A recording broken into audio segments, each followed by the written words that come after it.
আজকে আমরা যাচ্ছি দীঘা বাই তাম্রলিপ্ত এক্সপ্রেস। তো বসে আছি, ওয়েট করছি ট্রেন কখন ছাড়বে, দেখা যাক। ট্রেন ছেড়েছে নির্ধারিত সময় থেকে 2 মিনিট লেটে। দেখা হচ্ছে দীঘা স্টেশনে।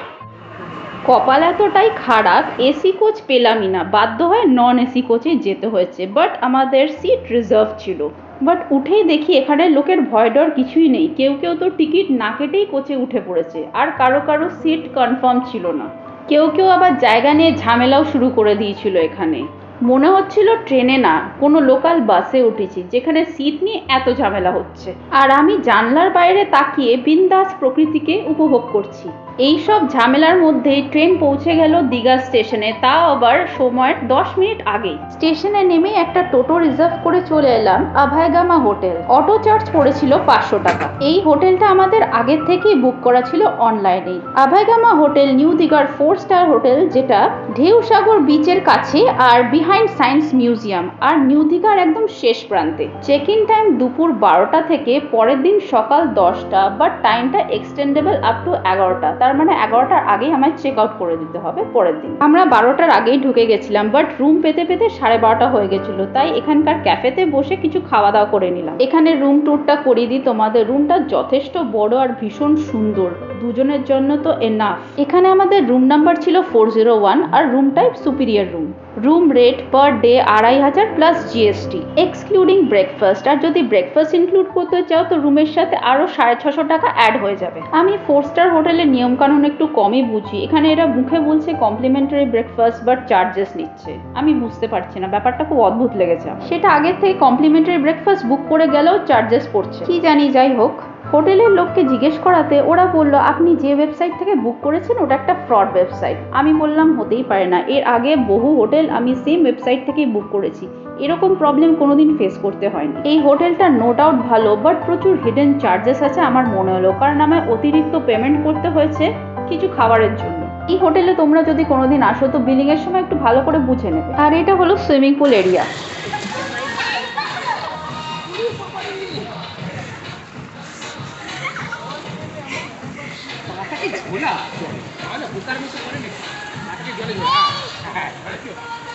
এতগুলো টাকা খরচ করছে, একটু সুইমিং পুলে ভালো করে এনজয় করবো না নাকি? আমার সব থেকে বাজে লেগেছে এদের সার্ভিস। এত বড় হোটেল 4 স্টার হয়েও এদের সার্ভিস অতিরিক্ত খারাপ। একটা খাবার অর্ডার করে 10 বার করে ওদের রিমাইন্ডার দিতে হচ্ছে যে কতক্ষণে খাবার আসবে। এরকম সার্ভিস হওয়া সত্ত্বেও আমাদের অতিরিক্ত সার্ভিস চার্জ দিতে হয়েছে। সুইমিং পুলে বসে বসে অর্ডার করে দিলাম মকটেল, এদের এখানকার famous blue lagoon. Blue lagoon খারাপ ছিল না, বাট খাবারের প্রাইসগুলো একটু বেশি। এরপরে চলে গেলাম লাঞ্চ এরিয়া, যেটা ফার্স্ট ফ্লোরে। আর লাঞ্চের জন্য আগে থাকতে বলে রাখতে হয়, কারণ লাঞ্চ 3:30 অবধি অ্যাভেলেবেল। লাঞ্চ আগে থাকতে বলে থাকা সত্ত্বেও এদের ওয়েটিং টাইম প্রচুর ছিল। এক একজনের টেবিলে খাবার অনেক লেটেই আসছিল। কি জানি, হয়তো নিজের টাকা খরচ করে ঘুরতে এসেছি বলে এত সার্ভিস খারাপ। প্রমোশনাল ট্রিপ হলে হয়তো ভালো সার্ভিস পেতাম। লাঞ্চে থালি অ্যাভেলেবেল ছিল, তো আমরা থালির সাথে আরো এক্সট্রা কিছু আইটেম অর্ডার করে নিয়েছিলাম সাইড ডিশ হিসেবে। লাঞ্চে অর্ডার করেছিলাম ক্র্যাব, মাটন, চিকেন, পনির, ফিশ, তন্দুরি রুটি। প্রত্যেকটা আইটেমে নুন কম, যার জন্য খাবারগুলো খেতেও অতটা ভালো লাগছিল না। আর নুন এমনই একটা ইনগ্রিডিয়েন্ট, বেশি হলেও সমস্যা, কম হলেও সমস্যা। যাই হোক, লাঞ্চের থালির সাথে বাটার মিল্কও ছিল। থালির মধ্যে যে ভেজ আইটেমগুলো ছিল দ্যাট ওয়াজ ওকে। খাওয়া দাওয়া সেরে একটা লম্বা ভাত ঘুম দেওয়ার পর ডিসাইড করলাম লোকালে একটু হেঁটে দেখব। আর এটা সেই গেস্ট ওয়েটিং কাম রিসেপশন এরিয়া। আর এখন ডান দিকে সুইমিং পুলটা বন্ধ আছে। এখান থেকে বেরিয়ে ঠিক 2 মিনিট ওয়াকিং ডিস্টেন্সেই আছে ঢেউসাগর বিচ পার্ক, যেখানে বাচ্চাদের অনেক ফান অ্যাক্টিভিটিস আছে। আর তার এন্ট্রি ফি মাত্র 20 টাকা পার হেড। আর এই পার্ক সকাল 11টা থেকে সন্ধ্যে 7টা অবধি রোজ খোলা থাকে। এই গরমে এত টায়ার্ড লাগছিল, ইচ্ছা করছিল রুমে বসে রেস্ট করি, বাট মনে জোর নিয়েই বেরিয়ে পড়লাম। ঢেউসাগর বিচের মেন অ্যাট্রাকশন হলো জায়ান্ট সুইং, বাট আনফর্চুনেটলি ওটা বন্ধ ছিল। তো ফাইনালি চলে এলাম আমরা ঢেউসাগর বিচ পার্ক। আর তোমরা দেখতেই পাচ্ছ কত ভিড় এখানে। এখানে 60 থেকে 70 সব বয়সের মানুষজনই এসছে। আর দূরে ওই যে মেয়েটা লাফাচ্ছে ওটা হলো রকেট ইজেক্টর বা বাঞ্জি জাম্পিংও বলতে পারো। মানে ওইটুকু বাচ্চা মেয়ের কি সাহস না, আমার দেখেই ভয় লাগছে। আমি তো ফার্স্টে ভাবলাম ও পারফরমেন্স করছে কোনো, তারপরে দেখলাম না, ও নিজের মনেই আনন্দে এনজয় করছে।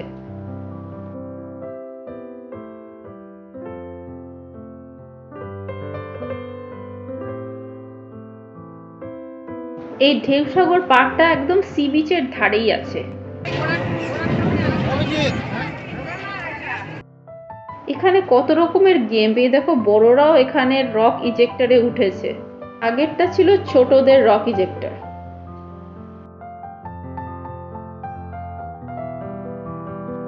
আর এখানে একটা মেয়ে 360 ডিগ্রি প্ল্যাটফর্মে উঠে রিল শুট করছে, এটার জন্য আবার টিকিট কাটতে হয়। বাকিরাও লাইনে দাঁড়িয়ে আছে। আমরা টিকিট কেটেছিলাম টয় ট্রেন রাইডের জন্য। ওখানে বাচ্চা থেকে বয়স্ক সবাই টয় ট্রেন রাইড করছে। আর বাদিকে সব সারি সারি নিউ দীঘার নামি দামি হোটেল।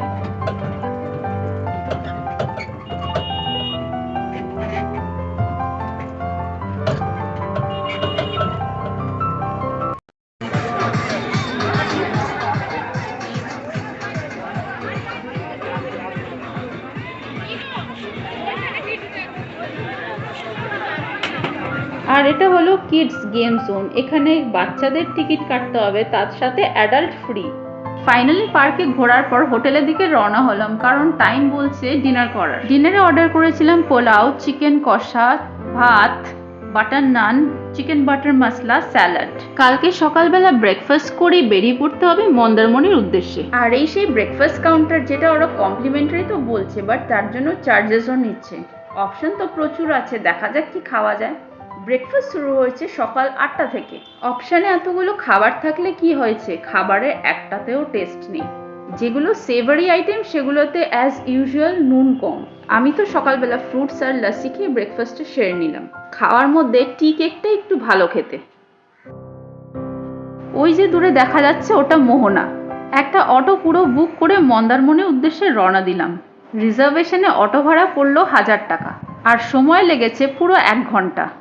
মন্দারমণিতে বুক করা ছিল আমাদের ক্যান্ডেলউড পার্ক বিচ রিসর্টে।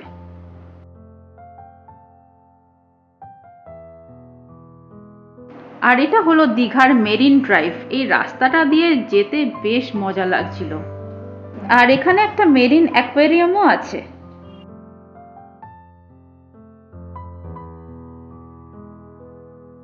ফাইনালি চলে এলাম আমরা ক্যান্ডেলউড পার্ক বিচ রিসর্টে। এখানে চেক ইন টাইম দুপুর 12টা আর চেক আউট টাইম পরের দিন সকাল 11টা। ক্যান্ডেলউড পার্ক বিচ রিসর্টে অলরেডি প্রি বুক ছিল আমাদের স্ট্যান্ডার্ড কটেজ। রাইট সাইডে এটা রিসেপশন এরিয়া। রুম আমাদের রেডি ছিল, চলো চেক ইন করে রুম ট্যুরটা একটু করিয়ে দিই। রুমের থিমটা হলো পুরোনো দিনের সাহেবদের বাড়ির ধাঁচে। আর এই স্ট্যান্ডার্ড কটেজগুলো এসি কটেজ, আমার পার্সোনালি খুব একটা খারাপ লাগেনি। রুম রেট পার ডে 1600 টাকা প্লাস জিএসটি। 2 বেডেড রুম হলেও 3 জনের আরামসেই হয়ে যাবে। এর একটা 3 স্টার হোটেল, বাট অ্যাটলিস্ট এই রিসর্টের সার্ভিস আগেরটার থেকে মাচ বেটার। লাঞ্চ করার লাস্ট টাইম 2:30 অবধি, তাই বেশি দেরি না করেই চলে গেলাম ডাইনিং এরিয়াতে। খাবার আগের থেকেই বলে রাখা ছিল, একটু ওয়েট করতেই খাবার চলে এলো। খাবারে বেশি কিছু না, খুব সিম্পল অর্ডার করেছিলাম, ভাত, ডাল, আলু ভাজা, আলু পোস্ত, ডিমের কারি। আর এখানে খাবার খেয়ে মনে হলো যেন মুখে রুচিটা ফিরে এলো।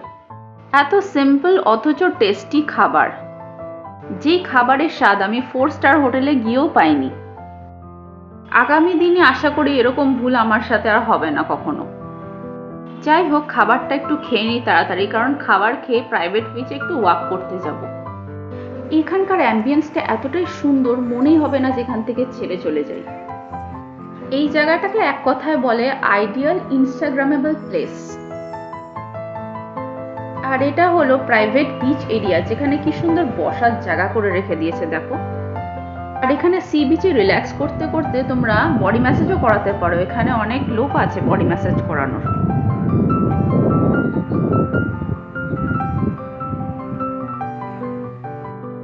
আমার এক কথায় জায়গাটা দুর্দান্ত লেগেছে। সারাদিন মনে হবে এখানেই বসে থাকি, আর বিচ যখন তখন অ্যাক্সেস করতে পারবে। আর বাইরের লোক এসে তোমাকে কেউ ডিস্টার্বও করতে আসবে না।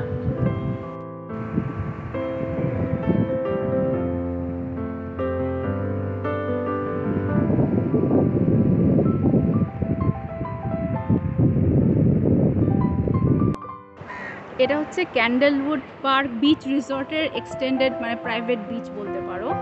খুবই সুন্দর, দেখো পেছন থেকে এত সুন্দর লাগছে দেখতে বিচটা। Easily accessible from your hotel room. আর এখানে বুকিং করতে হলে অনলাইনেও তোমরা বুকিং করতে পারো, এমনি হোটেলের রুমে ফোন করেও বুকিং করতে পারো, বাট অনলাইনে একটু রিজনেবল প্রাইসে পেয়ে যাবে আর কি, ডিসকাউন্টেড প্রাইসে। প্লাস এখানে খাওয়া দাওয়া, আমরা একটু আগেই লাঞ্চ করলাম, তো খাওয়া দাওয়া ভীষণই ভালো আর কি, মানে রিজনেবল বলবো না, বাট প্রাইসিও বলবো না, ঠিক আছে প্রাইস, বাট ইটস ওকে।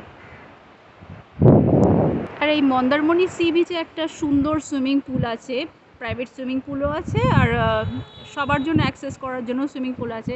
একটু পরেই দেখাবো সুইমিং পুলটা, তো চলো। আর এখানে প্রচুর মানে ক্র্যাব পাবে আর কি, এখন এই মুহূর্তে দেখা যাচ্ছে না, সব পালিয়ে যাচ্ছে এদিক ওদিক, প্রচুর ক্র্যাব। দেখো দূর থেকে ক্যান্ডেলউড বিচ রিসর্টের প্রাইভেট বিচ এরিয়া, কি সুন্দর লাগছে।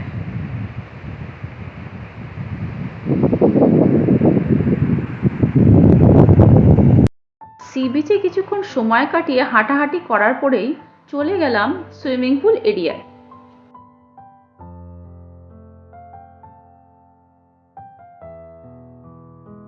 এটা রিসর্ট সাইডের আর একটা এরিয়া, যেটা অপোজিটেই আছে, আর এখানেই আছে সুইমিং পুল। আর বাদিকে এটা কার পার্কিং এরিয়া। অ্যাম্বিয়েন্স নিয়ে তো কোনো কথাই হবে না, জাস্ট মাইন্ড ব্লোয়িং।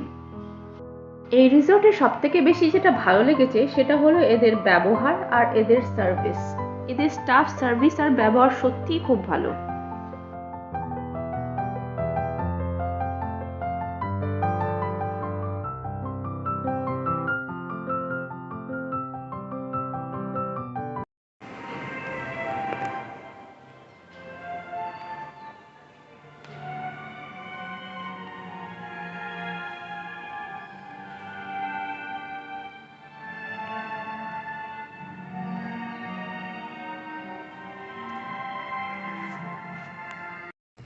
সুন্দর ইন্টেরিয়রটা, আর এটা হলো সেই সুইমিং পুল এরিয়া।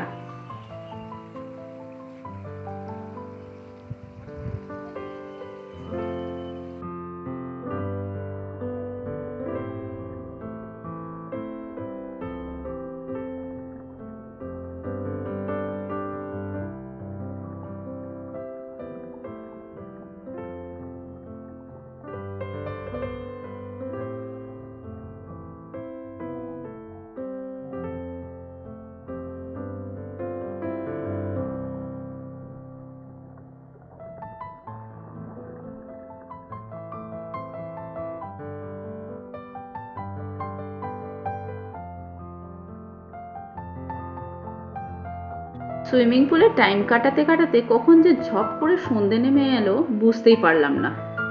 এখন সি বিচের ধারে পছন্দের চেয়ারটায় গিয়ে বসতে হবে আর প্রকৃতিকে উপভোগ করতে হবে। দুপুরের দিকে সমুদ্রটা অনেকটা দূরে ছিল, এখন দেখো কতটা কাছে চলে এসেছে। বেশ থ্রিলিং লাগছে কিন্তু ব্যাপারটা।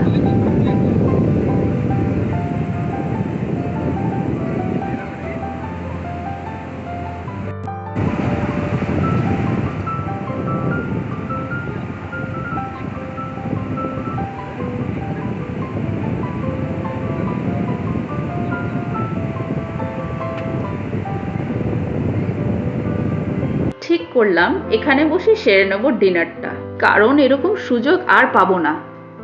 ডিনারে অর্ডার করেছিলাম fresh lime soda, blue lagoon আর হাক্কা নুডলস, বাট ব্লু লেগুনের টেস্টটা আমার পুরো জলের মতো লাগলো, মনে হলো কোনো টেস্টই নেই।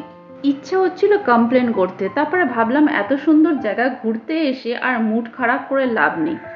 হাক্কা নুডলসটা কিন্তু বেশ খেতে, মানে শুধু শুধুই খাওয়া যাবে, কোনো সাইড ডিশও লাগবে না এর সাথে খেতে।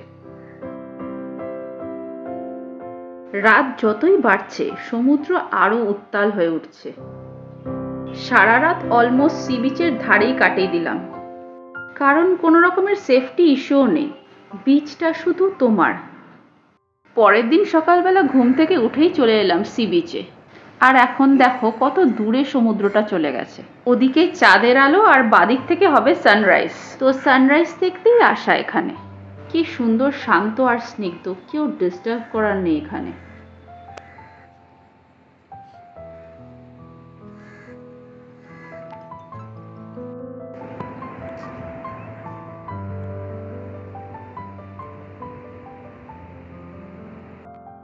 সকাল এখন 5:20। কি ভালো লাগছে শান্ত সমুদ্রটা। আমাকে নিচে কমেন্ট করে জানাতে ভুলো না আগামী দিনে কারা কারা আমার ব্লগ দেখে ক্যান্ডেলউড পার্ক বিচ রিসর্টে আসবে, আর কারা কারা অলরেডি ক্যান্ডেলউড পার্ক বিচ রিসর্ট ঘুরে এসছো। সি বিচের ধারে রোদে ঘুরে চামড়া পুরো ট্যান হয়ে গেছে। এখন তোমায় ভালো করে স্কিন ট্রিটমেন্ট করাতে হবে ট্যান রিমুভালের জন্য, সাথে স্কিনটাও ড্রাই হয়ে গেছে। কোনো প্রোডাক্ট জানা থাকলে নিচে কমেন্ট বক্সে সেটা সাজেস্ট করতে পারো। প্রোডাক্ট ইউজ করে ফল পেলে নিশ্চয়ই কমেন্ট করে জানাবো।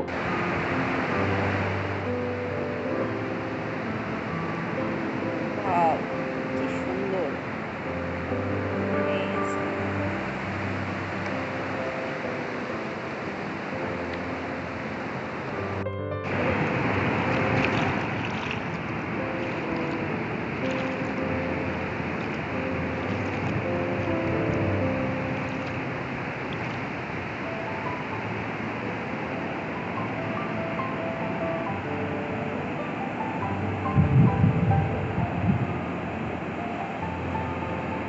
দেখো হাঁটতে হাঁটতে কতটা দূরে চলে এসেছি সি বিচ থেকে। আর ওই যে দূরে দেখতে পাচ্ছ ওটাই আমাদের ক্যান্ডেলউড পার্ক বিচ রিসোর্টের প্রাইভেট বিচ। আর এখানে ফ্রেশ ডাবও বিক্রি হয়। তো সকালবেলা সানরাইজ এনজয় করতে করতে প্রাইভেট সি বিচে বসে তোমরা ডাবের জলও এনজয় করতে পারো। সারাদিন সি বিচের ধারে বসে থাকলেও মনে হবে কম। অলরেডি ব্রেকফাস্ট করার টাইমও হয়ে গেছে আমাদের। ব্রেকফাস্ট শুরু সকাল 8টা থেকে। ব্রেকফাস্টে অলরেডি বলে রাখা ছিল আমাদের আলুর পরোটা আর তার সাথে আচার। গরম গরম আলুর পরোটা পুরো অমৃতের মতন লাগছিল খেতে। ব্রেকফাস্ট করেই আবারও চলে এলাম প্রকৃতিকে উপভোগ করতে।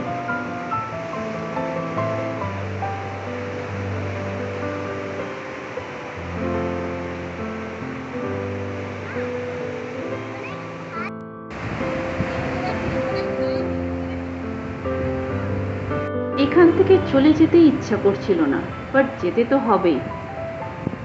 আবারও একটা টোটো বুক করে চলে এলাম Chaulkhola Mandarmani bus stop. Seat আমার আগের থেকেই রিজার্ভ করা ছিল। আর এটা হলো সেই মণিকাঞ্চন এসি বাস। বাসের ভেতরটা কিন্তু ভীষণ কনজেস্টেড। আজকের ভিডিও এ পর্যন্তই। ভিডিও দেখে ভালো লাগলে একটা লাইক করে দিও, আর আমার চ্যানেলে নতুন হলে সাবস্ক্রাইব। দেখা হচ্ছে পরের ভিডিওতে। Till then take care, by.